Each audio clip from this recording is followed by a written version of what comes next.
सुनो सुनो तुम भारतवासी, अन्याया छोटा जगा भाग भाया। सत्साहे गुरु तेरा ही आश्रम। बच्चों, सबसे पहले खुशी मनाओ।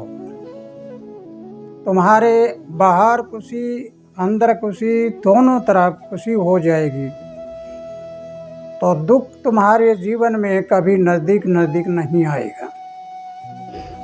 आओ हम सब मिलकर खुश रहें, दूसरों को खुश रखें, सुख की कामना करें और दूसरों के लिए भी सुख की कामना करें और सब जगह शांति स्थापित करने के लिए अपनी विचारधारा को एकत्रित करें। इस वीडियो को बड़े गौर से सुनना है। बहुत सी अंधविश्वासी बातें हैं, जिन अंधविश्वासी बातों को सुनकर हमारे दिमाग के पुर्जे हैं सारे ढीले हो जाते हैं। हम वही बात पकड़ते हैं जो बात अंधविश्वासी हो और जो विश्वसनीय होती है उससे हम कहीं दूर चले जाते हैं। तो बच्चों, पिछली वीडियो में आपने सुना था प्राकृतिक नियम के अनुसार देह जन्मती है, उसके नियम के खिलाफ कभी देह नहीं जन्मती। लेकिन आज की वीडियो में आप सुनोगे कि ये दुनिया रचाने वाला कौन है, इस दुनिया को बनाया किसने।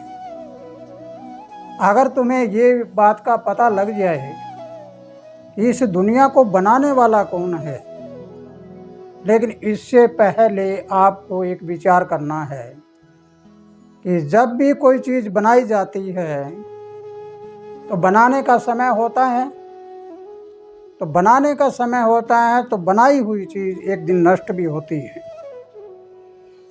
जब किसी ने ये दुनिया बनाई तो क्या इसका समय निर्धारित भी किया होगा कि ये दुनिया समाप्त कब होएगी? लेकिन बहुत गहरे सवाल हैं। इन सवालों के पीछे अगर हम अपने दिमाग को पूरी तरह से लगा कर देखें और पूरी अपने अवचेतन मन को जगा कर देखें तो हमें बहुत सी बातों का पता लगेगा और हम गहराई में जाकर असली बात को खोज कर ले आएंगे। आज की दुनिया कल्पना में जी रही है और हकीकत से दूर भागती जा रही है। कल्पना और हकीकत दोनों थंबों को खड़ा कर दीजिए। कल्पना के पीछे भीड़ भाड़ लगी हुई है और हकीकत के पीछे इक्का दुक्का आता है। तो इसलिए आज हम शुरुआत करते हैं एक कहानी से, एक छोटी सी वार्ता से, छोटी सी विचारधारा से, कि हम जहाँ भी सुनते हैं, कथाकारों से सुनते हैं, कुछ महात्मा लोग भी कहते हैं कि पहला जीव कहाँ से आया और सृष्टि किसने रची। सृष्टि ब्रह्मा जी ने रची। ब्रह्मा जी ने सृष्टि की रचना की। तो जब भी कोई चीज़ रची जाती है तो उसके पीछे कोई न कोई कारण होता है। बच्चों, आप समझते होंगे इस बात को। आपने व्याकरण पढ़ा है। व्याकरण में कर्ता ने कर्म किया तो क्रिया उत्पन्न हुई, लेकिन फिर आगे चल के कारण बना। कारण का मतलब से के साथ दोबारा, किस से, किसके साथ और किसके द्वारा क्या चीज़ बनाई गई और उन्होंने क्यों बनाया। तो सृष्टि रचाने वाले ने सृष्टि क्यों रचाई, उसका क्या कारण था। तुम्हारे पास कूलर होगा, तुम्हारे पास एसी भी होगा, गाड़ियाँ भी होगी। इन सब को बनाने का कारण क्या है। गाड़ी क्यों बनाई? गाड़ी को इसलिए बनाई गई कि हम एक जगह से दूसरी जगह पर आराम से जा सकें। कूलर, एसी वगैरह को यूँ बनाया गया कि हम गर्मी से आराम पा सकें। हीटर को क्यों बनाया कि हम कुछ आरामदायक, यानी सर्दी हो तो हम कुछ आराम कर लें, उससे गर्मी हो जाए। बिजली को क्यों बनाया? क्योंकि उस बिजली से चलने वाले उपकरण हैं वो सभी लोगों के प्रयोग में आएंगे।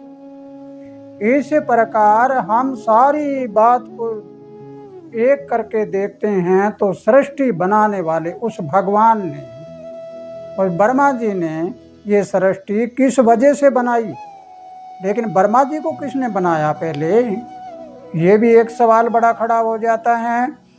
अगर हम उस जगह पर पहुंच जाएं कि ब्रह्मा जी को बनाने वाला है कौन, तो सारी बातों का हल हो जाएगा। चार मुंह का आदमी होता है कोई? नहीं होता। इसके बारे में आपको पूरा अनुभव करके बताएंगे कि ये चार मुंह वाला असलियत में होता क्या है। तो बच्चों, कोई भी काम कारण के पीछे होता है, कारण होता है उसका, कारण के बगैर कुछ नहीं होता। एक शादी हुई किसी के घर में, तो हम सारे यारे प्यारे रिश्तेदार वगैरह सबको इकट्ठा करते हैं, और कहीं मृत्यु हो जाती है तो भी सारे इकट्ठे होते हैं। इसका मतलब कारण हुआ। तो सृष्टि रचाने वाले का कारण क्या था? अब ब्रह्मा जी की नाभि से ये पैदा हुआ। अब उस ब्रह्मा जी को पैदा करने वाला कौन था, और नाभि से पैदा हुआ ब्रह्मा जी के, तो उसको देखने वाला कहाँ बैठा था? अब बहुत गहरा सवाल है। जब धरती भी नहीं थी, आकाश भी नहीं था, सूर्य चांद भी नहीं था, और फिर यहाँ पर न हवा थी न अग्नि थी, कुछ नहीं था, और सिर्फ धंधुकार था, वहाँ पर कुछ था ही नहीं। अब था ही नहीं तो ये बात बताने वाला कहाँ था? बच्चों, अगर ये बात आपको गौर से सुनने के बाद समझ आ जाती है तो तुम्हारे अंदर के पट खुल जाएंगे और तुम इस भयंकर अंधविश्वास से बाहर निकल जाओगे। अब हम देखते हैं कि वेदों में ये बात लिखी हुई है, शास्त्रों में ये लिखी हुई है, और उपन्यासों में ये लिखी हुई है, उसमें ये लिखा हुआ है, उसमें ये लिखा हुआ है। उसका लेखक कौन है? उस लेखक को किसने बनाया? शुरुआत में वो कहाँ से चल के आया? ये कभी हमने सोचा भी नहीं होगा। तो आओ, वेद रचाने वाला कौन है? वेद रचाने वाला सूक्ष्म वेद होता है, और सूक्ष्म वेद इस प्रकृति का होता है, कुदरत का होता है। लेकिन अब हम कहते हैं वो भगवान, वो भगवान, वो भगवान, वो भगवान। जैसे हिंदू धर्म में ब्रह्मा जी को कहते हैं ब्रह्मा जी ने सृष्टि रची, मुस्लिम कहते हैं कि हजरत महमूद ने ही सृष्टि रची, उनके बाद कोई पैगंबर आएगा ही नहीं।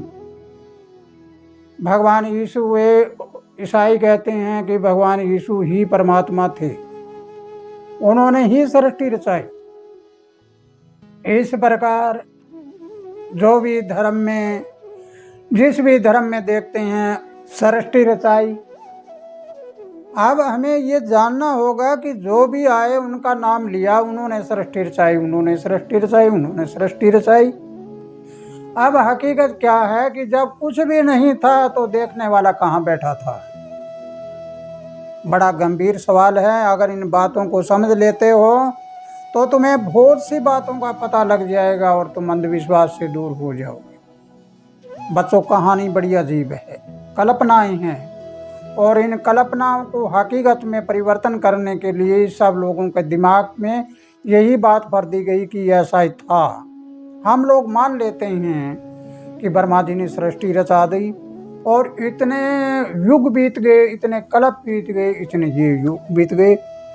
अब इतना सारा हमारे ऊपर बोझ है, इतने वेद शास्त्र ग्रंथों का, जिन ग्रंथों में हम पढ़ते हैं, तो पुराण पढ़ते हैं, मान लो हम पुराण पढ़ते हैं, पुराण का मतलब होता है प्रमाण। एक देवी पुराण पढ़ो, देवी ने ही सृष्टि रची।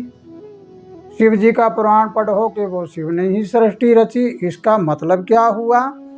इस मतलब को अगर आपने समझ लिया तो तुम्हें सब बातों का पता लगेगा कि अंधविश्वासी तौर से हमारे दिमाग में उल्टी बातें भरी हुई है। सृष्टि, ये धरती और ये आकाश, इसका किसी को पता नहीं कब हुआ। और जब कोई ब्रह्मा जी ने अगर इसका कह दिया कि ब्रह्मा ने सृष्टि रची, तो यहाँ वाले ब्रह्मा ने, हिंदुस्तान वाले ब्रह्मा ने सृष्टि रच दी, मान लिया। तो फिर अंग्रेजों को किसने रचा? मुसलमानों को किसने रचा? बौद्धों को किसने रचा, यहूदियों को किसने रचा, पारसियों को किसने रचा, और भी बहुत से धर्म हैं, उन धर्मों को किसने रचा। लेकिन ये बातें सब निरर्थक हैं। ब्रह्मा हमारी नाभि में हमारी ब्रह्म शक्ति है, उसको ब्रह्मा कहते हैं। इस नाभि के द्वारा ये सृष्टि रची जाती है, अर्थात नाभि पालन करती है। ये कुदरती तौर से होती है जो कुछ होता है। अब हम इन गपोड़ों से अगर बाहर निकलें तो हमें पता लगेगा कि मैं एक मानव हूँ और मेरे अंदर ये पूरा का पूरा ब्रह्मांड मेरे अंदर है। ब्रह्मांड की सभी शक्तियाँ मेरे अंदर है। मैं इस संसार की कल्पनाओं में फंसकर हकीकत को भूल चुका हूँ। इंसान अपने रूप को भूलकर दूसरे के रूप को याद करता है। ब्रह्मा की मूर्ति कौन बनाता है? क्या ब्रह्मा ने अपनी मूर्ति को आप बनाया था? नहीं बनाया। लेकिन मूर्ति किसने बना दी? ब्रह्मा की। मूर्ति बनाने वाले तो हम हैं। जब हमने मूर्ति बना दी तो हम इसकी पूजा करके हम ही व्याख्यान कर रहे हैं। तो बच्चों, अगर ये बात समझ आई है तो इस वीडियो को ज़्यादा से ज़्यादा शेयर करिए और आगे फैलाइए ताकि अंधविश्वास से लोग बाहर निकल जाएं। और अगली वीडियो में आपको बताऊंगा कि ब्रह्मा जी के आगे अगले चरण में क्या हुआ था। ये अगली वीडियो का इंतजार करिए। सत साहेब, खुशहाल रहो, आनंद करते रहो।